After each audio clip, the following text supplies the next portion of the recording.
There's nothing more comforting than a plate of meatballs.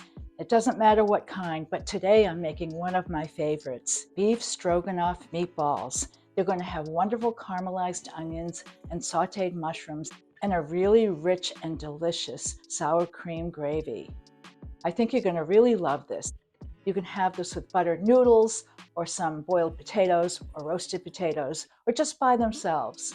So please enjoy the video, and you'll find the ingredients listed below in the description box, and you'll find the full recipe at Diane's World Cooking on Facebook.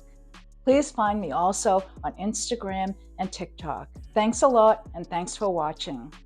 I didn't have any breadcrumbs, so I decided to make some with some rolls I had in the freezer. So I defrosted them, and now I'm just going to grind them up in my food processor. It makes a really nice soft breadcrumb. You can also store them in the freezer. Now I'm going to trim up an onion, and I'm going to cut it in half. This is a really large onion. Half of this I'm going to dice and add to the meatball mixture, and the other half I'm going to slice into small pieces, and that's going to be part of my sauce. Make sure you have a really small dice for your meatball mixture. You really wouldn't want large chunks of onion in the meatball. So now I'm going to put them in a bowl, and this is going to be put aside for our meatball mixture. And here I'm taking the other half of the onion and dividing it into thirds and doing some slices, and this is going to be in our sauce. Let's put this aside, and now I'm going to grab my mushrooms, and I want to wash them in some cold water. It's really okay to do this as long as you don't let them soak forever. I'm just pushing off any of the dirt, and you can see the water. It was really dirty. So now you want to hand dry these with a paper towel, and these are giant mushrooms, so I'm going to cut them down into smaller slices for the stroganoff sauce. You want to put your mushrooms aside in a bowl. So now I'm going to start making my mixture with a pound of hamburger, some Worcestershire sauce, those finely diced onions, and my homemade breadcrumbs, about a cup and a half. And we're also going to add one whole large egg, and we're going to add about a half a cup of milk. It could be 1%, 2%, it doesn't matter. And here's a teaspoon of salt, which is vital for this. And we're also going to add some ground black pepper. Mix everything really well. You don't want spots in this of breadcrumbs or whatever, or egg. And now I'm going to form these into about a 2-inch meatball. You can make them smaller, you can make them larger, but they're going to be nice and juicy if they're a little bit bigger. Add butter and olive oil to a saute pan. Start adding all of your meatballs to the pan, and you want to brown them.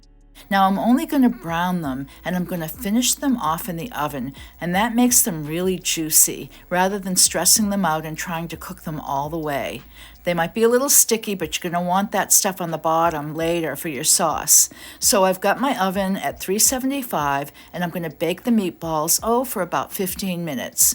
This part here in the pan is called the foundation, the fond, and you never want to get rid of that. That's where all the flavor is. So I'm adding some unsalted butter, and now I'm going to add those slices of onion and a little bit of salt, and we want to cook these off and really caramelize them. You'll want to peel and dice about 3 garlic cloves. Now I'm going to add mushrooms and the garlic to the sauteed onion and really cook those off for a little while till the mushrooms are really soft. I'm going to be making some beef broth, so I love to use these pastes that you can buy with different flavors, and this is a beef one, and I'm adding some hot water to it. It's so easy and very economical actually in the end. I want about 2 full cups of this broth. Now I'm going to thicken up my sauce, and I'm sprinkling flour over and mixing it well, cooking it for a minute or so, and I'm going to add the beef broth. Sometimes I don't add all of it till later. I want to see the consistency of my sauce. I'm going to add a key ingredient, and that is dried paprika, and that's always in a stroganoff sauce. And then I'm going to add some tomato paste to this, maybe about a tablespoon, which really brings it to a different level. I reserved a little bit of my beef broth, and now I'm adding it all in because it really needed it. So here are the meatballs totally baked off.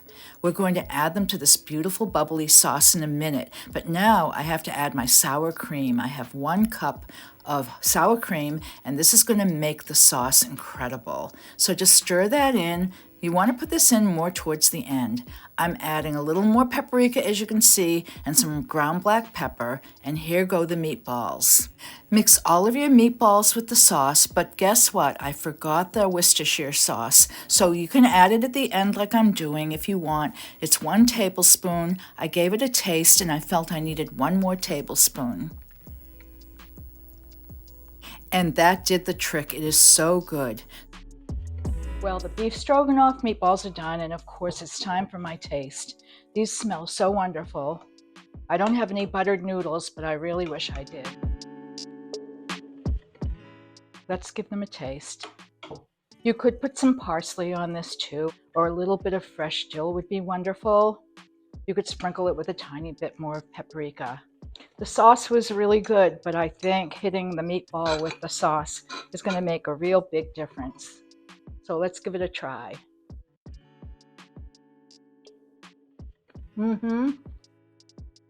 Having the sauce with the meatball just brings it to a whole nother level. You can't even explain it, but the two of them just marry together and they're wonderful. This is great. I hope you make this soon. I'm really in love with this recipe. I think it's a great dinner for company, or your family, or just you. The mushroom and the meatballs are just so tender and juicy, and that's from just sauteing them and then finishing them off in the oven where they really stayed moist.